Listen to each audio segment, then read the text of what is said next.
Ndabasuhuje abakurikirana ibiganiro tubagezaho umunsi ku wundi hano kuri Mugisha TV, baba dukurikirana bari mu gihugu cy'u Rwanda ndetse n'abari hanze y'igihugu by'umwihariko aba diaspora, mbahaye ikaze, amahoro y'Imana abane namwe.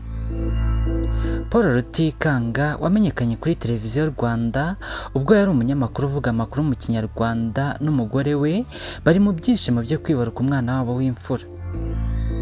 Mu gitondo cyo kuri iki cyumweru tariki 10 Gicurasi 2026 nibwo Paul Rutikanga yatangaje ko yabyaye.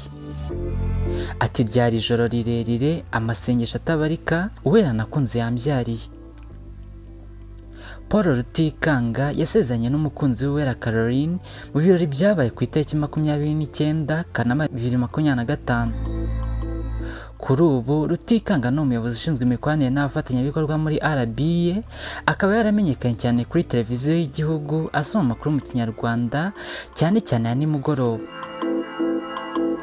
Muri 2016 yakoreraga Cloud TV, ahava ajya gukorera TV10, ari naho yavuye muri 2017 ajya gukorera ikigo cy'igihugu cy'itangazamakuru RBA.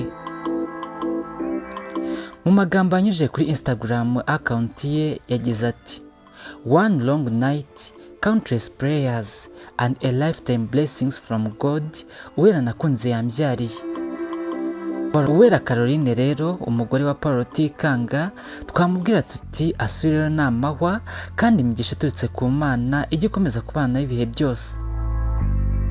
Ariko nubwo Paul Rutikanga yakoze ubukwe na Caroline ariwe mugore bari kumwe ubu ngubu ndetse banibarutse, abantu benshi bari bazi ko Paul Rutikanga ari umugabo wagororeye mukamabano bitewe n'uburyo batajyaga basigana mu gusoma amakuru, ndetse akenshi hari nubwo asanga bari kuyasoma bari kumwe.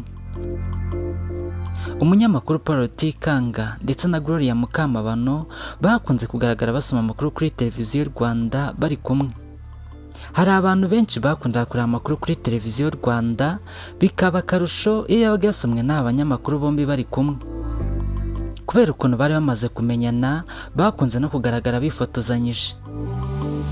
Hari amafoto menshi yagiye akwirakwira ku mbuga nkoranyambaga uyu Paul Rutikanga ndetse na Gloria Mukamabano bari kumwe, ibintu byatumaga abantu benshi batekereza ko aba bari mu rukundo.